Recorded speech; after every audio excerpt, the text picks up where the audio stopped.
Lieutenant governor is the second highest elected official in the state of New York. Technically, if the governor becomes incapacitated, you step into that role. I don't foresee that, but what I can do is represent the governor all across the state at events for him. I am also constitutionally the president of the Senate.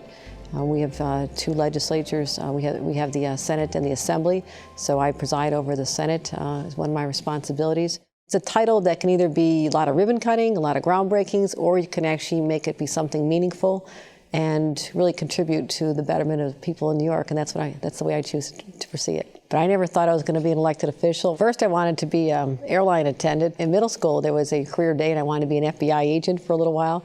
But then there was a school teacher, Mr. Peter James, when I was at a public high school and a public middle school, who said, let's talk about politics. And I learned all about American government, had a chance to take a trip to Washington, D.C. and see our nation's capital.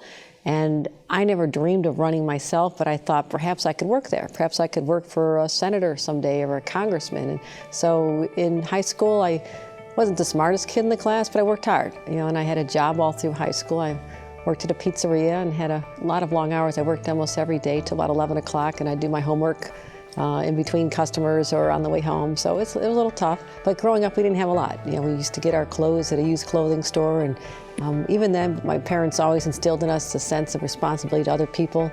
Even if we had a crowded house with 6 kids, my parents were always bringing in foster kids or kids from the inner city who didn't have the same advantages we thought we had, or we'd bring in exchange students from around the world. So I was always surrounded by other people, and because of my parents' social consciousness that they imparted to all of us, I think they gave me the sense of public service as being an important way that we can contribute.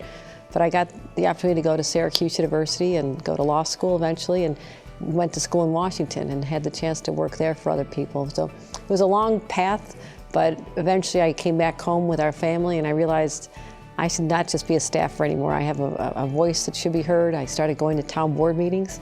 Nobody listened to me when I'd raise issues, and I said, you know what, this isn't working so well. So I decided to run for office myself. Well, when I first started out, it was tougher. I was the only woman on the town council when I first ran, and the guys on the board weren't quite sure what to make of me. But I grew up with a lot of brothers, and you talk sports once in a while and you can create a connection. So everywhere I've been, I've always been very much in the minority. When I was in Congress, there were only 20% were women, and we kind of bonded together. We had our own softball team. We weren't a lot of us. We used to play sports together. But I also believe that women have a very unique perspective that is required and needs to be at the table when decisions are being made. And we approach problems very differently. And I'll never say it's better or worse. I just say it's a perspective that needs to be heard. I think we're much more collaborative in many ways. A lot of women I talk to in politics don't decide when they're in high school, oh, I want to be an elected official because I can have a lot of power. It's a great title. I can really be, important.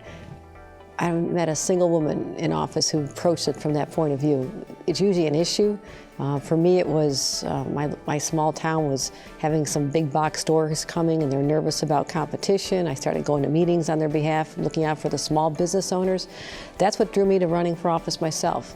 Other people are concerned about education in their community. They run for school board. So I think that there's different motivations, but it's really important that women not be afraid to enter the political fray. I started working for candidates and politicians back when I was in high school. You can always lick envelopes, you can, knock on doors, you can help people out in so many ways, and I've always embraced the chance to have young women as my interns, as staffers, and bring them around with me, because I love encouraging them and mentoring them and helping them find a way to find their place in society. So there's a lot of women who will help other women, particularly help young women, but you have to be ready and willing to ask for it. It's tough, but women are tough. Young women are tough. They go through a lot. They overcome a lot of hurdles, whether it's in the workforce and there's a glass ceiling, or they have pay equity issues, or they're not getting paid the same as a coworker. Women are resilient, and they should know that we all have a responsibility while we're living on this earth to make a contribution, whether you do it in public service or making your community better or in your workplace. And for some, this could be their opportunity to serve and better their communities. But it is enormously rewarding. So there's so many different elements of what you can do in government.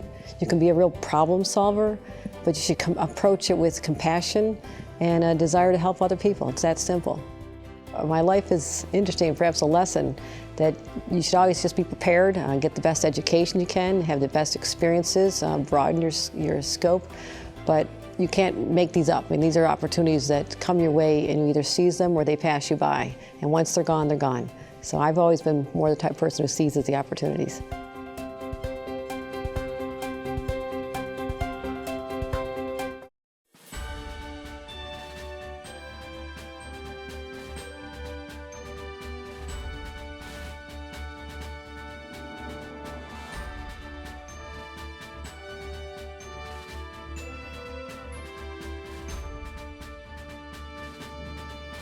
I like red. I think red is bold, it's dramatic, it stands up on TV, so I get interviewed a lot, and so it's a way to distinguish yourself. I think red's bold and risky. I like it.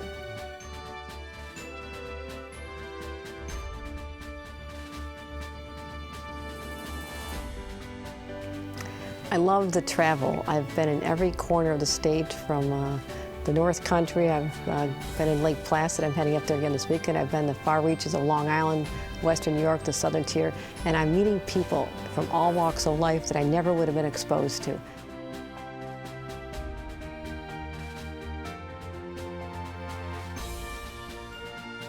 Young people have instant access to all the information in the world, and they can be smarter than the generation before them tenfold. So take advantage of that. Use that, be smarter, go to websites and learn things, and there's no holding you back.